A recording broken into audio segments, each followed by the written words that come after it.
Kankudai.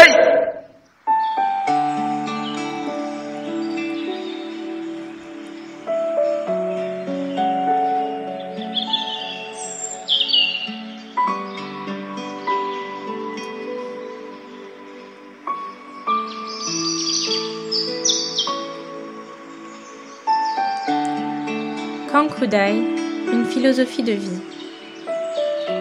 Le Kankudai consiste en une forme de syncrétisme formé de 4 éléments. Premier élément, connexion au ciel. Second élément, maîtrise de soi-même. Troisième élément, maîtrise de temps-espace. Et quatrième élément, paisibilité et tranquillité. Le Kankudai stimule chez l'individu les aptitudes innées qui lui permettent de décoller vers le plus haut. Processus spirituel détachant l'individu de toutes sortes de souillures qui pourraient l'empêcher d'activer l'option de connexion avec le ciel, l'être suprême. Mais cette performance requiert préalablement une gigantesque opération, la maîtrise de soi-même. Étant donné que l'être humain consiste en un terrain de lutte abritant 2 camps, l'un représenté par les forces de la raison et de l'intellect, et l'autre représenté par les forces de l'instinct et de penchant naturel.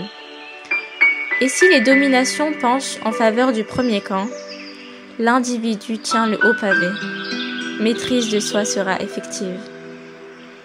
Et si le second camp prend le contrôle de la situation, c'est-à-dire l'intellect et la raison sous l'hégémonie de l'instinct, la turbulence sera le mot d'ordre dans cet espace intérieur de l'homme.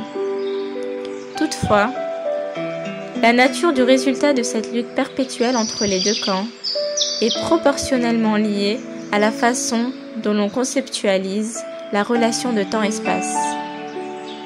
C'est la maîtrise de temps-espace qui détermine la victoire finale qui s'articule autour de la maîtrise de soi-même. Car le temps s'identifie mentalement à un cycle triangulaire, le passé, le présent et le futur. Et chaque cycle constitue un récipient. Donc, 3 récipients qui s'interconnectent dans la mesure où le contenu du passé détermine celui du présent et ce dernier détermine celui du futur. Mais, au-delà de cette synchronisation temporelle, il y a un autre contenant plus vaste et plus déterminant en raison de sa dimension abritant l'ensemble des éléments essentiels et qui influence l'action humaine quel que soit le type du cycle temporaire, en l'occurrence l'espace. Alors, l'espace dans lequel l'être humain évolue façonne le contenu du cycle temporel, c'est-à-dire son action qui se déroule dans le temps, passé, présent ou futur.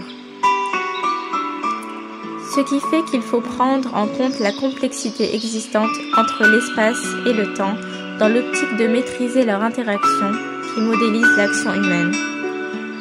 Et le résultat de tout ce processus consiste en la paix intérieure, c'est-à-dire la paisibilité et la tranquillité, synonymes de bonheur. En d'autres termes, le but ultime de l'être humain dans la vie terrestre.